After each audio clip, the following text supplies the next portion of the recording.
கிறிஸ்துவில் அன்பானவர்களே, இயேசு கிறிஸ்துவின் நாமத்திலே நான் உங்களை வாழ்த்துகிறேன். கர்த்தர் உங்களை ஆசீர்வதிப்பார். இன்றைய அனுதின உணவில் கர்த்தர் நமக்கு கொடுக்கிற வார்த்தை ஏசாயா 55ஆம் அதிகாரம் 11வது வசனம். அப்படியே என் வாயிலிருந்து புறப்படுகிற வசனமும் இருக்கும், அது வெறுமையாய் என்னிடத்திற்கு திரும்பாது,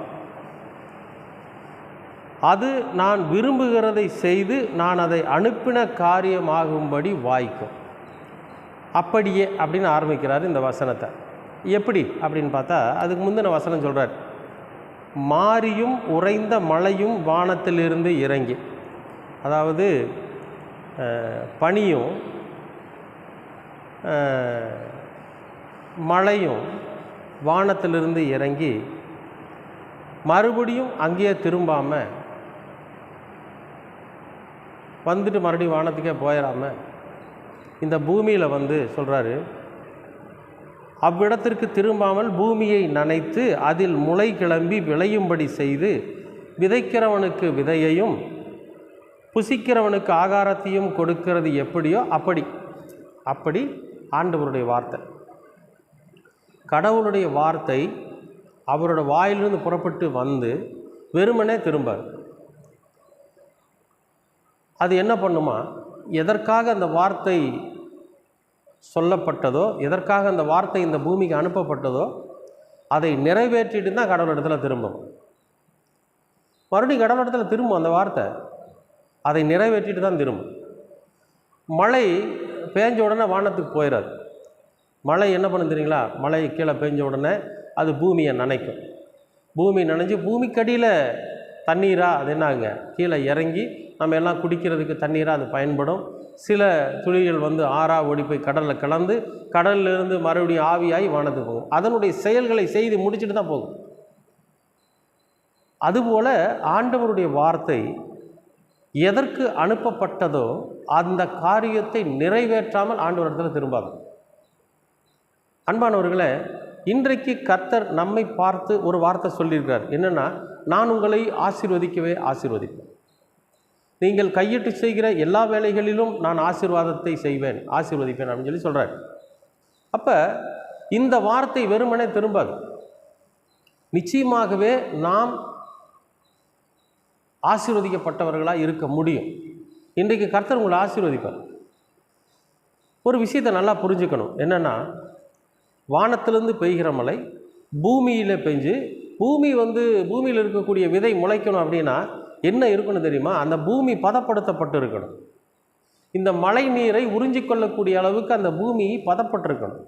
அந்த பூமியில் விதை போடப்பட்டிருக்கணும்.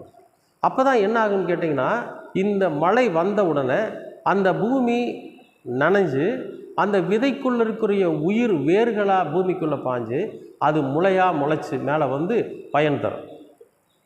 வெறும் மழை பெஞ்ச இடத்துலையெல்லாம் முளைச்சிடாது. எத்தனையோ வறண்ட காடுகள் இருக்குது, அங்கெல்லாம் எத்தனை மழை பெஞ்சாலும் எதுவுமே முளைக்காது. ஏன்னா அந்த நிலமும் பதமானது கிடையாது, அங்கே உயிரும் கிடையாது, விதைகளும் கிடையாது. ஆனால் எத்தனை மழை பெஞ்சாலும் என்னாகும், அங்கே ஒன்றுமே இருக்காது.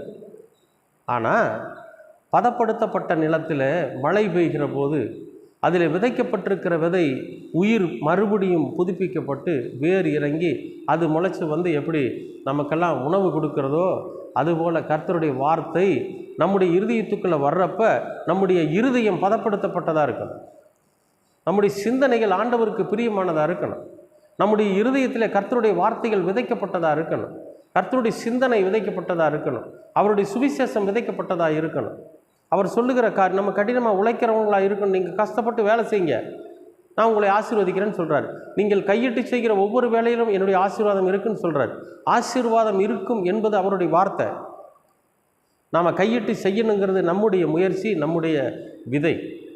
அன்பானவர்களே, எந்த ஒரு காரியத்தையும் நாம் செய்கிறப்போ முழு மனதோடு அதை செய்கிறப்போ அதில் கர்த்தருடைய ஆசீர்வாதம் இருக்கும். ஆனால் வெறுமனே திரும்பாது. நம்மளை ஆசீர்வதித்து விட்டு தான் இந்த வார்த்தை கடவுள் இடத்துக்கு திரும்பும். அன்பானவர்களே, அப்படி ஒரு ஆசீர்வாதமான வார்த்தையை கர்த்தர் உங்களையும் என்னையும் பார்த்து சொல்லியிருக்கிறார். நிச்சயமாகவே நம்மை கர்த்தர் ஆசீர்வதிக்க வல்லவராக இருக்கிறார்.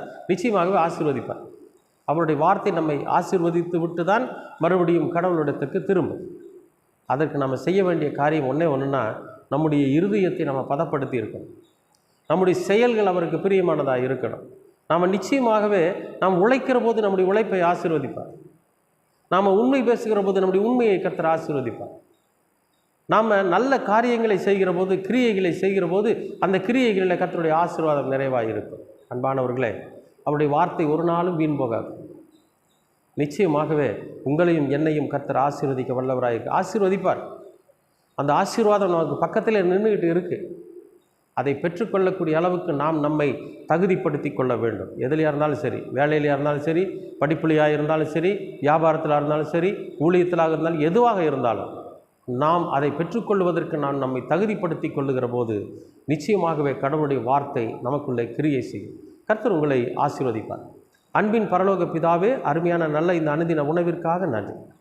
உம்முடைய வார்த்தை ஒரு நாளும் வீண் போகாத ஆண்டவரே.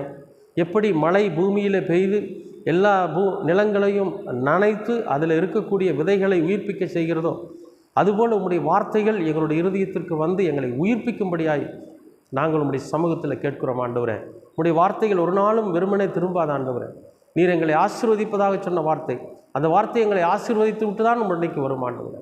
அந்த ஆசீர்வாதத்தை பெற்றுக்கொள்ள நாங்கள் எங்களை தகுதிப்படுத்த நீர் எங்களுக்கு கிருபை பாராட்டுங்கள். தொடர்ந்து உமது கிருபையும் அன்பும் எங்களை வழிநடத்தட்டும். இயேசு கிறிஸ்துவின் வழியாய் கேட்கிறோம் நல்ல பிதாவே. ஆமேன், ஆமேன்.